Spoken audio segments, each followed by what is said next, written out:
meeting aja ya saya, nggak ada yang. Jangan. Oke, halo teman-teman semuanya. Welcome back ke series Intip Karir. Di sini adalah Intip Karir yang part 4. Di part-part sebelumnya kita kan udah cerita tentang industri banking, industri FMCG yang non-beauty nih. Terus ada industri fintech juga. Dan hari ini itu kita kedatangan tamu spesial, yaitu Kakak Gwyneth Evelyn. Hai, hai everyone. Oke, Oke. ngapain nih kenalan? Iya, Kak Gwen ini tuh lagi kerja nih sebagai manajemen trainee di L'Oreal Indonesia. Sektornya ini kan FMCG beauty ya, karena kemarin teman-teman itu banyak banget yang request juga untuk sektor ini. Jadi hari ini kita akan ngobrol-ngobrol langsung sama Kak Gwyneth Evelyn. Oke, silahkan Kak Gwyneth Evelyn boleh perkenalan diri. Oke, hai everyone, kenalin. Namaku Gwyneth Evelyn, panggilnya Gwen. Aku currently MT di the biggest beauty tech FMCG gitu ya, company in the world. And ya, aku juga suka sharing kayak gini, kayak Sonya juga, konten through my social media gitu ya, Instagram, YouTube gitu kan. Jadi ya silakan cek di sini ya lah gitu ya. Nanti ada namanya gitu. Ya namanya gue Ratafin juga, sharing around personal development topics juga. Kurang lebih seperti itu sih, Son. Oke, dulu kita kenal juga dari acara-acara personal development ya. Betul, kita kenal tuh di lomba. Di FLL sama ketemu lagi di WLI. Betul sekali, guys. Soalnya juga sempat ada di YouTube aku waktu itu sharing tentang WLI. Iya, betul sekali. Padahal kita kampusnya tuh beda. Jadi Gwen ini tuh dulu adalah best graduate-nya Prasmul, Prasetya Mulia. Kalau aku kan dari Undip gitu. Jadi kita bisa kenal karena program-program itu sih sebenarnya. Betul. Okay. Betul. Jadi sebelum di manajemen training ini kan Kak Gwen juga udah pernah kerja sebelumnya ya intern ya sebagai project support di BCG. Nah kebetulan ini ada pertanyaan juga dari adik-adik kita nih Kak. Kak Gwyneth kan dulu pernah nih di consulting, lalu pindah ke FMCG gitu. Ada nggak sih ilmu-ilmu consulting yang applicable di FMCG atau totally a different world gitu Kak? Oke.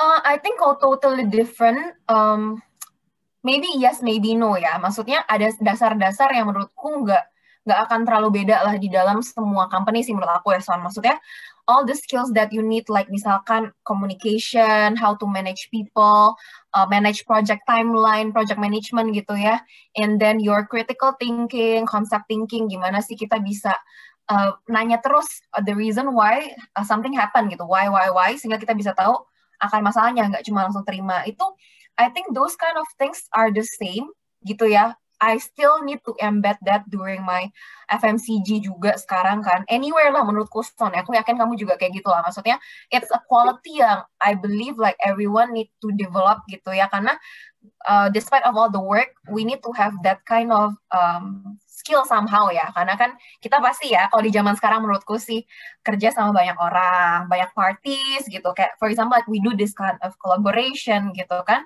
You need to bisa manage the timeline for both side gitu kan. Jadi kayak maksudnya how to suit those kind of thing, dan itu penting lah. This kind of communication juga. How to deal with people, how to understand them gitu. And as well critical thinking. Jadi critical concept thinking, gimana ketika ada di satu project gitu ya, atau kita ditemukan suatu masalah, kita nggak langsung kayak, oh ini kenapa nih, misalkan kalau aku kan pegang digital ya sekarang, digital community, itu ngomongin banyak tuh sama media spending lah, misalkan salah satunya kayak ROAS misalkan. Kenapa ROAS-nya drop? Terus katanya misalkan, oh ada yang linknya rusak nih misalkan. Terus aku cuma kayak, oh ya udah oke. Tapi kayak I don't really understand, oke linknya rusak tuh karena apa? Gimana nextnya kalau gitu kita nggak membuat hal ini terjadi lagi gitu kan. Jadi ada that kind of thought yang dilatih juga sih yang menurutku, selain di consulting belajar, di sini makin diasah lebih dalam gitu, karena it's something that I deal day to day gitu kan. Karena kan kalau bedanya consulting kan dia adalah orang luar daripada sebuah company yang melihat company, maybe kita dari luarnya nggak ngerjain day to day, they perhaps have a new fresh ideas gitu ya towards the company. Karena kan kita mungkin yang operationally kerja day to day, sometimes we don't really have time to really think like like in a big view gitu kan. Maksudnya terkadang gitu ya, dan kadang kita butuh advice orang luar yang punya new pair of eyes lah gitu kan, untuk kayak kasih advice. Sehingga ya kalau dari consulting itu industrinya bisa beda-beda kan. Kamu kadang bisa kerja nanti bantuin di banking, sometimes like retail gitu, or energy, FMCG juga bisa. Dan itu kan kamu di-require untuk selalu belajar industri yang baru gitu. Tapi kamu doesn't necessarily artinya kamu akan lebih expert dibandingin yang jalanin sehari-hari. Betul kan? Ya, Itu bedanya. betul. Jadi dia kadang kasih yang kayak biasa kalau consulting tuh bakal strong juga in terms of like structuring things lah. Oke, jadi mereka bisa buat that kind of tree untuk kalau masalah lo ini kita harus ulik apa aja ya. Gue minta data ini dong, gue minta ini dong. Itu kan mereka harus bisa drive kan. Sehingga kita bisa deliver, kita bisa share data-data yang dibutuhkan untuk mereka analisis. Kalau di FMCG, kita kan di bagian dalam perusahaan ya, dan kita yang mengerjakan tuh setiap hari. Terkadang ada hal-hal yang nggak bisa dilihat dari hanya kacamata helikopter gitu. Kayak misalkan, kayaknya ini kita kalau ngeposting banner every month, kita naikin di Shopee, Tokopedia, bisa kan nanti dibuat desainnya seperti ini. There's a new idea from management, let's say, or our like advisor gitu. Misalkan kayak contoh consulting. Tapi kan yang ngejalanin day to day, kita yang juga sebenarnya lebih tahu kayak, tapi in order for us to make this banner live di Tokopedia Shopee, we need to go to agency, dealing with misalkan back and forth, kita minta kayak feedback dan lain-lain. Jadi kan those kind of timeline kadang tuh ada, karena kita yang on hand, kita tahu sebenarnya struggle-nya itu tuh kayak bakal bersikutan tuh di mana gitu kadang. Gitu kan. Jadi I think that's something yang kayaknya lebih diverse sih. Yang satu lebih yang holistic, satu tuh you will go into detail, you will really go into like something operationally juga. Kayak kadang kamu yang kayak buat brief, kayak desainnya ini mau gambar ceweknya di sini ya, logonya segini gede. Kan those things are very detail, and it is consuming a lot of time, gitu kan? Yang mungkin orang-orang kalau yang nggak tahu cuma ya udah kamu buat ini ya, tapi kita kan yang tarik undur timeline-nya kan tahu gitu day to day sebenarnya gimana gitu. Itu sih yang menurutku lebih banyak kalau di FMCG sih, menurut aku kalau dalam corporate lah itu tuh banyak detail ya soalnya. Aku yakin kamu juga sometimes you work both like strategically but as well doing operational gitu kan. Gitu sih. Kayaknya menurut aku lebih kayak gitu. Oke, nah Kak Gwen sendiri kenapa sih Kak kemarin memilih untuk kerja di industri FMCG beauty? Ada interest tertentu gitu atau gimana gitu Kak? Oke, aku personally I think kalau FMCG yes ada interest tertentu karena I think it's one of the prestigious like industry to actually land upon lah ya, kayak sebagai kita to be very honest lah, graduates gitu. Kayak you know a lot of FMCG products gitu ya. Every day you use it lah gitu kan. Kayak kayaknya keren juga nih gimana orangnya bisa buat produk-produk ini ya. Penasaran, I wanna be the people behind the scene that deliver this product yang selama ini gue pakai gitu kan. Kalau specifically ke beauty gitu ya, sebenarnya maybe it's more into karena aku perempuan juga, terus aku memang somehow suka lah with those kind of beauty, like beauty kayak pada perempuan biasanya pada umumnya ya, suka fashion gitu, beauty, and then jadi resonates gitu loh. Jadi ketika aku ngerasa somehow ketika kita buat plan atau seperti apa, aku bisa project myself as the consumers juga gitu kan, karena somehow I can say more or less a representative of the target audience juga kan. Sometimes gitu. Jadi kayak I think more connected gitu kan. Tapi kalau ditanya kenapa kira land di sini ya it's a long story, son. Kayak kita behind the scene udah sempat ngobrol. Tapi maybe someday I'll share this through my channel juga ya. Kayak it's a long journey. In short, guys, it's a spiritual journey lah for me. Karena doors by doors are open and it's very odd lah timingnya ya, son, yang tadi udah aku share. Iya. Nah, kalau Kak Gwen, kenapa sih Kak tertarik ke program manajemen trainee gitu? Kenapa pengen MT? Kayak gini sih ya, karena I think first kita tahu ada namanya program itu dan itu ditujukan memang untuk target-target target audience seperti kita gitu, son, yang kayak fresh graduates, baru di bawah 2 tahun kerja gitu kan, terus ya masih fresh banget lah. Memang itu satu program yang dirancang untuk orang-orang kayak kita gitu. Sehingga menurut aku ya karena mereka memang sudah melihat adanya kebutuhan tersebut ya, and they are creating those programs, ya I don't see any like somehow tanda petik lebih banyak kontranya gitu ya untuk gak masuk manajemen trainee sih. To be very honest, it's just that simple. Karena ya it is made for us, tailored for us. Dan mereka juga udah kayak ya melihat, oh kayaknya nih orang kita bisa jadikan potential leaders ahead gitu kan.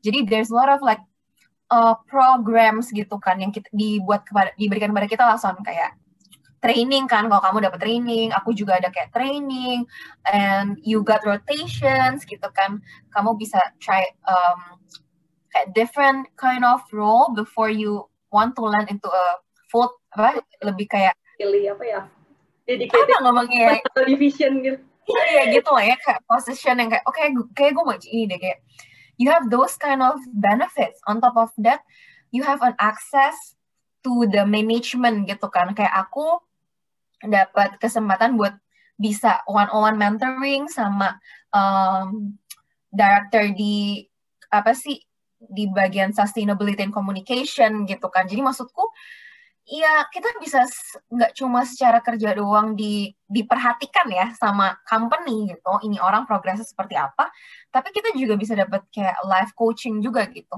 Kayak nanyain lah career-nya gimana, why they stay here, their purpose apa, how do you see what you do aligns with your purpose. Jadi I think it's something beneficial and more into like banyak plusnya lah gitu ya dibandingin kita consider kontranya gitu sih kalau menurut aku. Oke, kalau MT-nya kenapa harus di L'Oreal nih Kak? Dan Kak Gwen ini ada di program manajemen trainee yang apa gitu? Atau ada apa aja sih di L'Oreal gitu? I think kalau kenapa di L'Oreal, ini sih, ini jadi agak pride, being very proud of my company gitu actually. Oke, boleh. But anyway, to be very honest, abis aku memang benar-benar nyemplung di sini, I can really sense and experience yang namanya tuh test and learn yang sangat-sangat kuat sih. Maksudnya apa Gwen gitu, kayak di sini tuh namanya aja the biggest beauty tech company, Son. Jadi we're not just beauty, but we're also tech. Jadi kalau kalian, jadi don't be surprised if you see like ada aplikasi di HP, mau di face gitu yang udah dibuat duluan, yang kamu bisa coba trial makeup di sana. Kayak hair pun kamu bisa try on dulu rambutnya kayak gimana warnanya. Kita punya kayak teknologi untuk misalkan ngecek ini akar rambut tuh kayak gimana ya keadaannya, harus pakai produk seperti apa, kondisinya gimana. Because we are born from scientific we're born from a scientist gitu loh base-nya. Jadi everything needs to be mixed between the beauty and tech. Jadi it needs to go hand in hand. First itu jadinya it pushes us untuk selalu adapt towards the changes digitally. Walaupun gini ya, walaupun orang segede itu, tapi di dalamnya tuh aku ngerasa kayak we are a corporate that works, that operates like an entrepreneur, like a startup. To be very honest, kayak kita walaupun udah grow big gitu ya, tapi kita sebenarnya nggak sampai gendut banget, nggak menurutku. Kayak kita, we're still, menurut aku cukup bisa dibilang lean sih, karena banyak yang kita handle gitu juga loh di dalam satu role gitu, nggak cuma kayak specifically satu apa gitu ya. Tapi itu jadi menjadikan kita tuh punya that kind of entrepreneur spirit somehow untuk selalu adjust to changes, dan kayak kalau ada perubahan, and then kayak tiba-tiba ada apa, ya udah, oke, let's do it. Let's do apa yang bisa, let's submit it. Jadi, those spirit of being very brave gitu ya, to learn, itu jadinya, yang ini nomor 2-nya ya, gara-gara tadi kita punya beauty and tech, kita jadi kayak harus berubah cepat. Jadi kedua, kita being very, we're pushed to learn very quick juga and adapt gitu. Betul, San. Dan itu yang akhirnya membuat kita, karena kan kita nggak tahu semua hal di awal ya. Ini yang ngeliat ke nomor 3. Gitu. Itu yang ngeliat ke nomor 3, maksud nomor 3-nya adalah membuat kita jadi berani, ya mau nggak mau orang ini belum pernah ada dan ini harus cepat juga, ya lo harus try and test and learn dong. Lo nggak bisa nunggu-nunggu dulu nih sampai lo dapat best practice dari orang gitu ya, lo mantengin other industry, other company yang duluan sih, kompetitor oke gini, yaudah baru kita ikutin. No, gitu, kayak it goes hand in hand. Kayak you need to move, nyemplung gitu ya, sampai kayak berenang, oh rasanya berenang tuh gini ya, berarti nggak boleh gini. Terus kayak kamu coba gaya lain gitu kan. Jadi menurut aku test and learn-nya tuh bener-bener strong banget sih, Son. Kayak aku walaupun di MT dikasih kesempatan banget to drive ideas. Aku mau bawa community and digital ini kayak gimana. I give advices and they take it seriously gitu. Oke, gue let's try to deploy this gitu.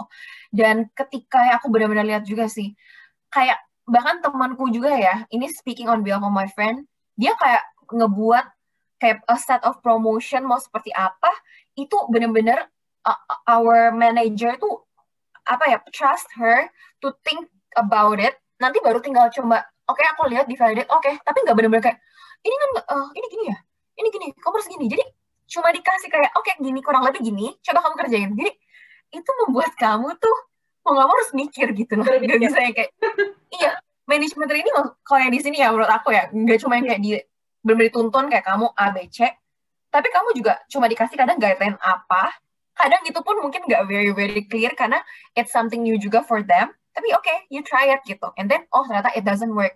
Oke, Pak Bu, ini nggak work kayaknya karena kayak gini-gini menurut saya.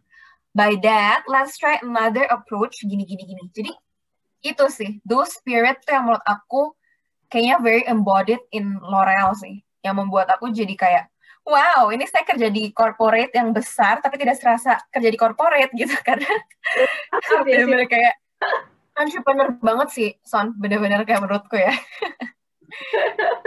serba bisa gitu loh. Oke, nama programnya juga Young Entrepreneurs Program ya kalau Kak Gwen. Nah, iya, betul, Young Entrepreneurs Program. Sama so far yang aku tahu ya, aku nggak tahu maksudnya kalau if it goes by time tuh bisa change gitu, disclaimer aja guys, karena ada adjustment lah pasti semakin ke sini gitu ya, apalagi kan lahir-lahir kayak e-commerce gitu-gitu kan, soal dulu kan nggak ada, jadi mungkin dulu cuma apalah segmennya, tapi sekarang banyak kan, makin lahir dan lahir lagi role baru gitu. Tapi overall adanya kayak yang entrepreneur program gitu, itu bisa rotate-nya ada kayak marketing, ada masuk kayak supply chain, sometimes like you can go to corporate, maksudnya apa, kadang ada di communication, corporate communication, ada juga kadang rotate ke finance atau apa gitu ya, or commercial MT gitu, yang emang fokus di sales gitu, kayak mau di-build untuk mereka jadi orang-orang yang bisa di lapangan banget gitu. Itu sih, itu overall kurang lebih ya. Berarti menerima untuk semua jurusan ya Kak Wen ya? Nggak terbatas harus anak FMCG. Nah, iya harus, kalian harus, itu sih kadang aku juga dapat pertanyaan kayak gitu tuh. Or maybe to add up, Son, kayak orang kadang mikir, L'Oreal kayak buat perempuan doang. No, the fact is, kita bisa bilang we're in 50-50 lah. Well, not like specific. Kita kan kalau dibagi ya kayak orang setengah gitu kan. Tapi ya paling 51-49 or like ya sekitar segituan lah. Jadi bisa dibilang balance gitu. Jadi nggak menutup kayak misalkan cowok harus perempuan yang kayak FMCG beauty. And second, mau kamu jurusan apa, kamu harus coba. Kalau kamu emang benar-benar interested in this kind of industry, karena ada kok, bahkan ada yang jurusannya, setahu ya, kedokteran terus dia apply intern misal, atau enggak kayak ada yang jadi, ya kayaknya teknik kimia itu apply-nya apa, marketing, sekarang apa, pegangnya produk gitu, untuk brandingnya gimana, launching produk gimana, jadi nggak menutup kemungkinan sih. Balik lagi tadi skill-skill di awal sih, menurutku, dalam kerjaan apapun lah, kamu sebenarnya bisa adjust kalau kita punya skill-skill kayak gitu sih. Harus paham beauty nggak sih Kak, kalau misalnya mau masuk ke FMCG beauty? Doesn't necessarily menurut aku kalau di awal ya, karena kan kita it goes by time lah, maksudku, kalau di awal tuh programnya dulu before this kind of pandemic stokku, I don't have that kind of experience gitu, karena I enter during pandemic, but what I know before, bahkan cowok-cowok tuh akan join kelas kayak make up tuh gimana, oh ini namanya eyeliner, oh ini tuh namanya maskara, mungkin mereka nggak necessarily pakai ya, tapi kadang mungkin karena kelas, cewek-cewek pada iseng juga kayak, ini lo sekalian nih, kayak gini ya pakainya gitu kan, ya nggak tahu juga, tapi they got to understand, kadang itu sih Son menurutku, jadi it goes by time gitu, you doesn't necessarily harus tahu semua hal di awal, kita pun perempuan kadang, ya kita aja deh kadang skincare juga, toner dulu ya baru pakai moisturizer, itu kan kamu learn by time gitu loh. Menurutku yang penting Son justru untuk tahu heart of the company itu apa. Jadi ketika kita di interview atau apapun, kita bisa tahu, reason gue di sini tuh karena gue ngerasa align sama vision L'Oreal misalkan. Gue ngerasa cocok. Iya, gue ngerasa cocok sama value-nya. Jadi it doesn't necessarily kayak harus tahu in detail, no, tapi you got to understand the company. Kalau itu aku sarannya memang harus dimanapun lah, nggak cuma beauty. Oke, ini ada pertanyaan juga nih Kak, kalau misalnya jenjang karir di MT L'Oreal itu seperti apa sih Kak? Misalnya kayak setelah lulus MT itu nanti jadi dalam berapa tahun jadi ABM atau jadi apa gitu Kak? Kalau di L'Oreal seperti apa? Oke. Maybe first disclaimer dulu. Ini nggak Boleh. menjadi pakem akan selalu gini ya. The Ya, reason why adalah karena yang aku bilang, it goes by time, ada adjustment, and L'Oreal is very open for like creating new roles gitu loh. Kayak aku punya digital community, I'm the first person in this kind of role. Jadi before me, nobody pernah pegang this kind of role. Ada dulu digital PR, but it's a whole different thing. Karena digitalnya mungkin dulu fokusnya oke, masih cimit-cimit dikit lah ke bagian e-commerce atau apa. Tapi sekarang karena it's getting bigger, fokusnya jadi shiftnya beda gitu Son. Jadi it goes by time, but anyway kurang lebih gitu ya. Dan nggak bisa dipatok, nggak bisa dipatok dalam tahun juga ya. Kenapa aku bisa bilang gitu? Karena kita based on performance juga nilainya. Ada mungkin beberapa yang bisa career-nya cepet gitu ya, ada yang juga take some time gitu kan. And it's okay, mungkin kayak orang ini dia masih mau rotate ke tempat lain karena belum ngerasa nyaman. Sedangkan ada yang udah oke, gue udah yakin gue di sini, let's do it gitu kan ya. Gitu sih, jadi bisa beda. But kurang lebih bisa dari kayak management trainee, abis lulus satu tahun, 1,5 lah, 1 sampai 1,5 tahun, itu akan jadi eksekutif, biasanya ke junior manager, ke manager, senior manager, terus nanti ada head of lah atau group head gitu kan, brand general manager, terus habis itu ada general manager atau director of, habis itu baru ke presiden director. So far aku tahu itu sih, but can be subject to change as time goes by. lumayan banyak ya berarti ya Kak ya? Betul, Ada betul, betul. manager, terus manager, senior manager. Betul. Tapi kalau satu timnya Kak Gwen gitu berapa orang sih Kak? Misalnya kalau marketing gitu total berapa orang? Marketing, coba aku hitung. Kalau yang marketingnya doang ya? Iya. Jadi aku tuh langsung kerja sama ini marketing head-nya. Marketing head, dari marketing head tuh ada merchandising manager, ada product manager buat color sama texture. For context, aku kerjanya di professional division, yang jual ke salon-salon. Terus ketiga ada junior product manager buat hair care. Habis itu ada online brand manager yang ngurusin all promotions regarding online sama aku, digital community. Satunya lebih ke administration. Jadi sebenarnya, iya, kalau yang kayak kita tuh kurang lebih ya, berapa tuh jadinya? 5 ya? 5 sampai 6 lah. 5 orang aja Kak? 5 sampai 6. Tapi kalau yang merchandising itu dibantu satu lah. Satu gitu ya, untuk kayak bantu desain tambahan. Jadi kalau misalkan kayak yang benar-benar, maksudnya kalau kita tanda kutip ngomongin kayaknya yang lead gitu ya, lead kayak satu hal gitu, itu yang nggak di-sharing maksudnya. Itu 5 gitu ya kurang lebih.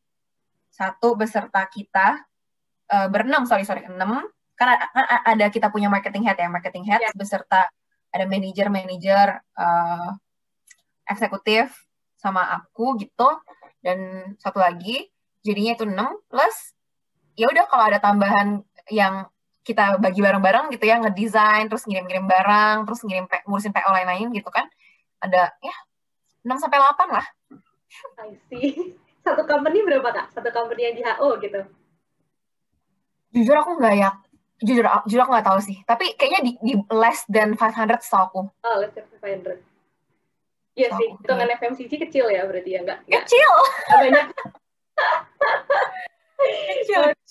Understand.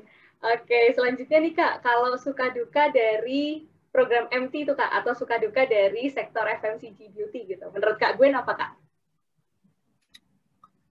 Sebenarnya ini nggak specifically MT juga kali ya. Every first jobber lah ya, Son. Jobber, boleh. I can say maybe specifically, first call in general, first jobber pasti ngerasa kayak you don't know anything gitu kan. You feel like you're the most kayak paling kasarnya bodoh gitu kan. Betul. Terus kamu ngerasa kayak ini apa guanya yang bolot atau gue yang nggak bisa manage ya gitu kan ya. Sometimes you question yourself. Ditambah lagi kalau misalnya in the context of, kalau biasanya ya aku ambil general gitu kan, yang masuk MT kan biasa anak-anak yang kita bisa bilang ya cukup berprestasi lah ya during kuliah gitu, karena that's one of the qualification somehow gitu kan, dilihat kayak kamu punya organization, your IPK. So I'll try to generalize gitu, itu adalah orang-orang yang ambisius lah during kuliah gitu. Dan ketika masuk di program seperti ini, pertama, kamu akan most likely naruh ekspektasi ke diri kamu sih. Kayak, hey, you're an MT, you were once a graduate, yang seperti apa-apa gitu kan, yang lingkungan kamu tahu kamu gini-gini. And then, when you make mistakes, when you don't know things, you feel kamu diomelin, salahnya berkali-kali, kok lupa-lupa terus, you will feel like you're the most stupid person. And you will feel like, kayak kamu tuh pernah di sini, tapi kamu kayak dijatuhin gitu rasanya. Kayak gitu. Jadi, itu ya mungkin aku rasain sekali ya kalau ketika di new role, jadinya ngerasa kayak apakah guanya yang gak qualified ya gitu kan ya, will it go better by time or is it just because, or it's not because of me gitu kan ya, kayak you will question yourself a lot sih menurutku. At least for me gitu. Aku gak tahu sih Son kalau kamu, tapi gimana kalau kamu sebenarnya? How do you feel? Gue juga ngalamin kayak gitu sih. Jadi kayak questioning apakah gue-nya yang emang kurang capable atau emang waktunya kita aja yang belum kurang kurang jam terbang gitu sih ya. I can say kayak jam terbang. Itu sih, and I think that's something yang we can say dukanya juga ya. Jadinya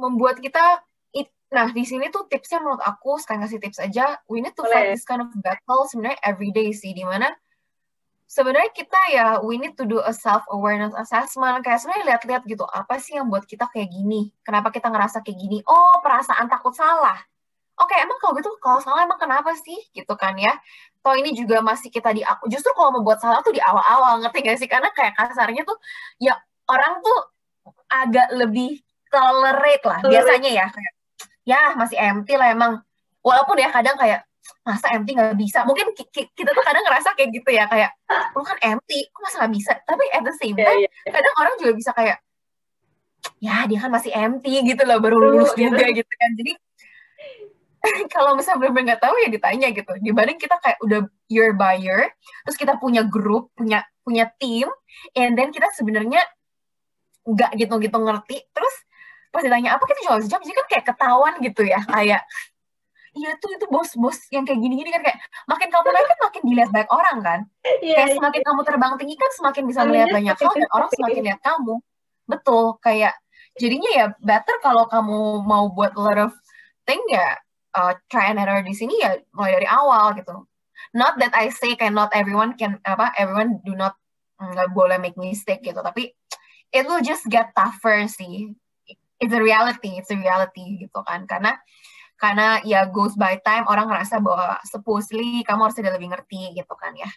Ya itu dukanya, tapi kalau sukanya adalah karena kita, tadi aku balik lagi ke benefit of the program, kita dapat kesempatan untuk bisa di-rotate, untuk nyoba hal lain dulu sebelum kita mau, oh kayaknya aku mau di sini.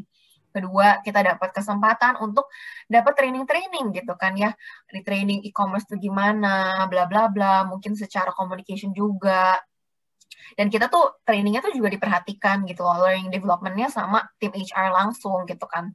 Karena kan ya ibaratnya bibit yang gue udah invest di lo nih, hopefully lo bisa jadi leader in the next berapa years gitu kan. So kita mau prepare dari sekarang. Nah yang ketiga, you got an access to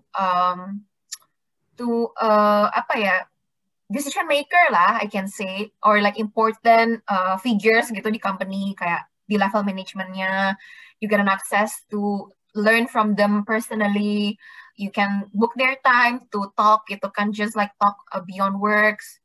Menurut aku, those are the suka gitu, kalau misalnya dari management training.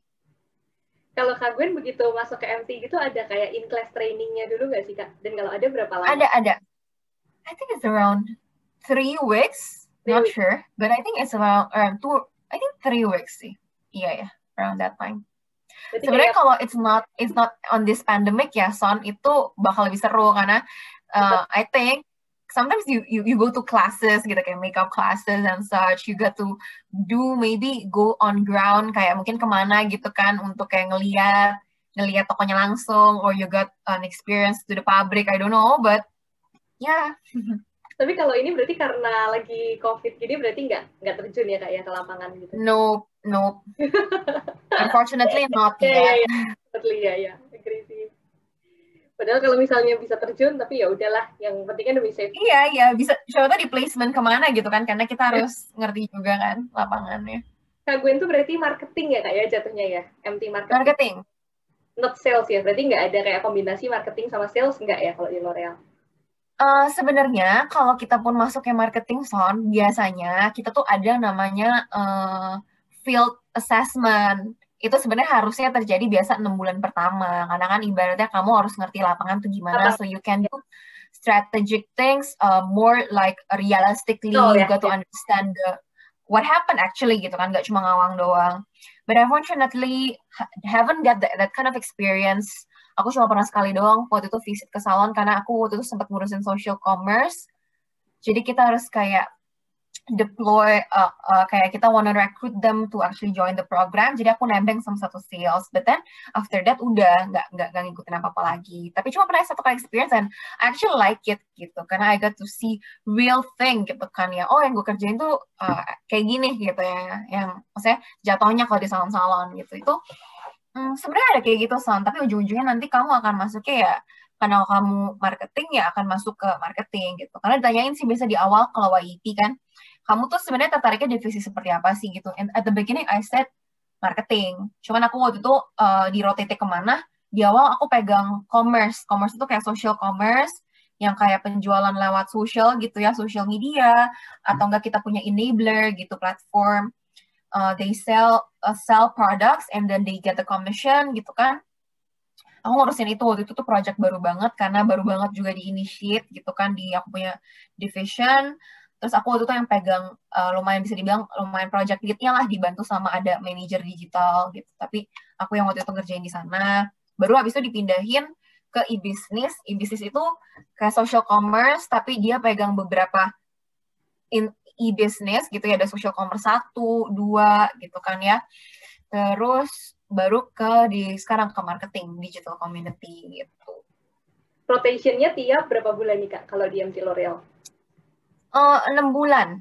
6 ya? Berarti masa MT-nya 1 tahun atau 1,5? 1 sampai 1,5. Jadi sekarang sih ya, to what I know, the next 6 months itu like another additional period for you to actually, kalau misalkan ternyata selama yang 1 tahun sebelumnya dirasa kayaknya nih anak butuh exposure lebih atau pengalaman lebih dulu deh untuk kita make sure, itu dikasih an extend of 6 months. Jadi sebenarnya programnya dibilangnya 18 bulan, tapi nggak menutup kemungkinan selama 12 bulan kalau semua berjalan dengan oke dan sesuai dengan apa yang mereka harapkan, you can land directly to the position gitu. I see. Oke Kak. Terus ini nih Kak, ada pertanyaan. Kalau untuk salary range awal MT untuk L'Oreal itu beneran 17 juta nggak sih Kak? Pasti tahu dari TikTok nih anak-anak. Ayo berapa?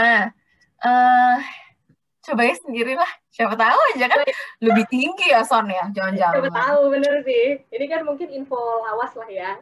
Tahun lalu. Kepo nih adik-adiknya, tapi ya nggak apa-apa sih, dia penasaran. Gak apa-apa. Terus selanjutnya nih Kak, kalau untuk tips and trick lolos seleksi MT L'Oreal, apa aja sih yang harus Kak Gwen persiapkan gitu?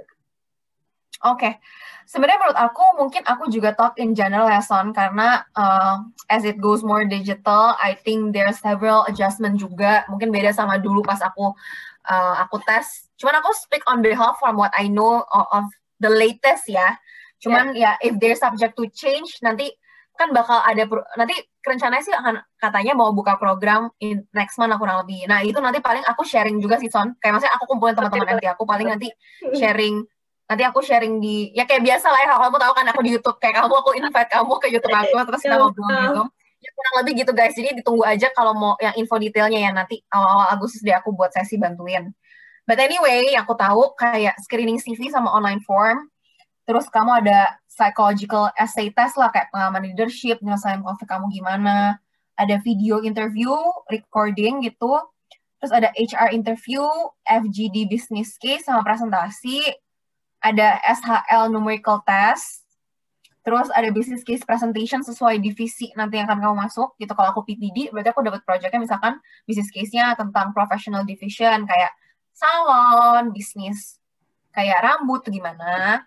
Terus final interview sama Pak dengan panel. Panelnya bisa kamu punya manajer langsung atau paling general manajernya juga gitu. Karena kalau aku dulu pas interview, aku di interview sama brand-brand manager sama director komersial. Jadi 3 orang langsung di depan aku. Terus habis itu aku baru interview sama general manager daripada professional divisionnya yang megang Kerastas, Metric Biolage sama Laureate Professional gitu. Baru offering. Kurang lebih seperti itu. Dan kalau MT program memang kebanyakan kayak gitu juga sih ya Kak Gwen. Jadi ada bisnis case-nya, terus juga ada interview direksinya. Jadi buat adik-adik kalau misalnya yang tertarik ke MT program, belajar dulu aja dari kuliah untuk bisnis case Agree. ya. Dari bisnis case. Nah, terus nih Kak, kalau misalnya waktunya disuruh diulangin lagi nih Kak Gwen sebagai kayak fresh graduate gitu kan, apakah Kak Gwen tetap akan ambil program MT atau enggak nih Kak?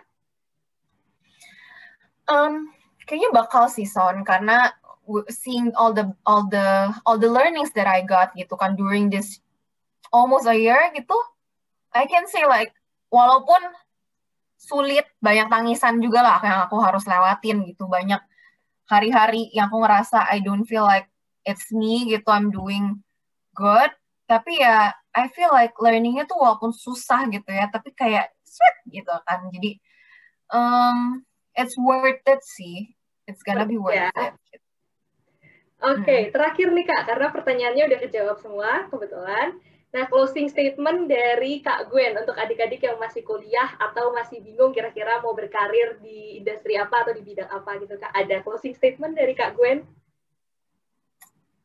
Ya, Dede kan sebenarnya udah kasih tips semua ya, San ya. Kita udah sharing semua, dan aku yakin adik-adik juga udah tahu kan sebenarnya apa yang harus di-prepare. Yang terakhir aku cuma mau ngomong, yang penting dicoba aja dulu sih. Dari semua yang kamu udah prepare, kamu yang penting coba dulu aja. Jangan kamu kalah sama pikiran kamu dulu gitu. Jangan kamu mikir kayak ya udahlah, gue kan dari kampus kecil, gue kan bukan siapa-siapa, udah pernah coba dulu gagal. Padahal gue sebenarnya pengen banget sih gitu kan. Ya coba lagi aja gitu. You will never know unless you try. And if you don't even try, kamu udah pasti 100% kamu kalah gitu. Yeah. Karena kalau kamu misalkan nyoba, it's a 50-50% gitu. It's either you got it or you learn about it gitu kan. Jadi justru cerita itu malah bisa jadi cerita yang menginspirasi orang lain, atau itu cerita yang bisa membantu orang lain untuk kayak, oh ternyata nggak apa-apa ya kalau gagal. Oh gagal itu something yang biasa gitu. Dan justru ya mari kita habiskan jatah kegagalan kita gitu semakin cepat kan. Ya pokoknya ya menurut aku tetap stay curious about a lot of things and keep learning and also keep growing gitu.